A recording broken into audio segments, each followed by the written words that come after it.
Hello guys, welcome back to my new blog. Cox's Bazar থেকে আসার পরে আসলে অনেক দিন ধরে আমি ব্লগ দিচ্ছিলাম না, তো কালকে আমি একটু বের হয়েছিলাম একটা কাজে। সো আই থট একটা ব্লগ শেয়ার করা যাক। তো চলুন আজকের ব্লগটা শুরু করি। তো আমি আর আমার সেজো ভাবি যাই হচ্ছে যে কিছু কেনাকাটা করতে। বাইরে অনেক বৃষ্টি পড়তেছিল, আমরা যেতে যেতে অবশ্য বৃষ্টিটা কমে যায়। তো আমরা যাই আমার যে ক্যাট বেবি ওরিও, ওর জন্য কিছু কেনাকাটা করতে। তো এখানে যাওয়ার পর আমার ভাবির মনে হলো আমরা একটু বাইরে খাওয়া দাওয়া করি, কারণ অনেক দিন ধরে আমরা বাইরে খাওয়া দাওয়া করতেছি না। অ্যান্ড আই গেস এটা আমাদের শুধু প্রবলেম না, এটা মোটামুটি এখন সবারই প্রবলেম, কারণ এখন বাইরে মানুষ প্রচুর খাওয়া দাওয়া করে। তো আমরা যদি টানা অনেকদিন বাইরে না খাই, আমাদের অনেক ক্রেভিং হয় বাইরে খাওয়ার, ঠিক আছে? তো আমার ভাবিরও সেম অবস্থা আর কি, ও বলতেছিল যে অনেকদিন আমরা বাইরে খাই না, চলো।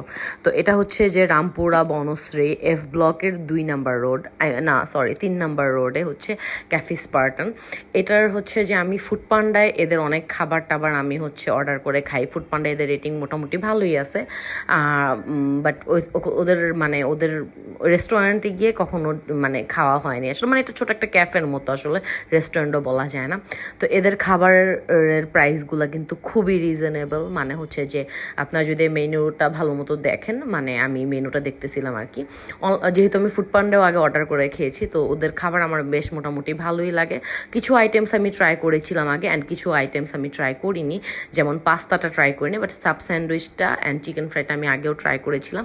তো নো ডাউট এদের চিকেন ফ্রাই অ্যান্ড সাব স্যান্ডউইচটা বেশ ভালোই ছিল। এটার প্রাইস ছিল হচ্ছে 200 টাকা। এটা ছিল beef sub sandwich, and chicken ফ্রাইগুলো হচ্ছে ওদের কোনো ব্রেস্টের পিস ছিল না, জাস্ট ছিল leg piece, single chicken fry যেগুলো, এগুলো হচ্ছে একটা পিস 100 টাকা করে ছিল।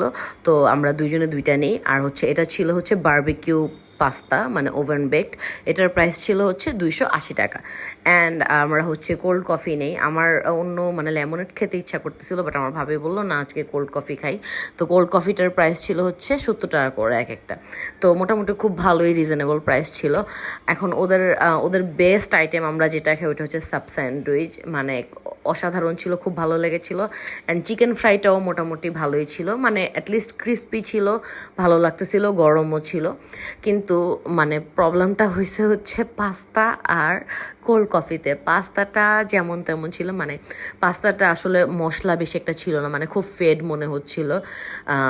বারবিকিউ পাস্তা হিসেবে এটা আরেকটু বেশি মানে মশলা বেশি হওয়া দরকার ছিল, আমরা দুজনে এটা ফিল করেছি। And last but not the least, সবচেয়ে ওয়ার্স যেটা ছিল ওইটা হচ্ছে কফিটা ছিল, কোল্ড কফি। অ্যান্ড আমি এটা ওদেরকে বলেও আসছি যে আমি আপনাদের ফুড পান্ডার রেগুলার কাস্টমার, তো আপনাদের কোল্ড কফিটার কোয়ালিটিটা আর একটু ভালো করা উচিত, আমি এটাই ওনাকে ইভেন বলেও আসছি। তো যাই হোক, সে এটা খুব পজিটিভলি নিয়েছে।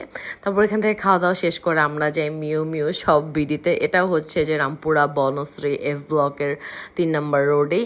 এটা কিন্তু খুবই মানে অনেক বড় একটা পেট শপ আর কি। এখানে আপনাদের বেবিদের জন্য সব কিছু পেয়ে যাবেন, সব। আর আমার কাছে মনে হয় না এটার থেকে বড় শপ আসলে মানে আছে কোথাও, ঢাকা শহরের ভিতরে আছে, আর আমার মনে হয় না। ইভেন এটা ওরা নিজেরাও এটাই ক্লেম করে। আমি গুগলেও সার্চ করে দেখেছি যে এটা আসলে one of the biggest pet shop in Dhaka city. তো আমার কাছে এখানে আমি হচ্ছে আমার বেবিকে আমি ডক্টরের চেক আপও আমি এখান থেকেই করে। ওদের এখানে অলওয়েজ কোনো না কোনো ভেট থাকে। তো আমার বেবির কিছু জিনিস দরকার ছিল আর কি, যেমন লিটার দরকার ছিল, ওর ক্যাট ফুড দরকার ছিল, ক্যানের খাবার দরকার ছিল। তো আমরা কেনাকাটা করি। সো কারো যদি পেট বেবি থেকে থাকে আপনারা এখান থেকে শপিং করতে পারেন। So that's it for this video. আমার ভিডিওটা ভালো লাগে like, comment, share and subscribe. Tata.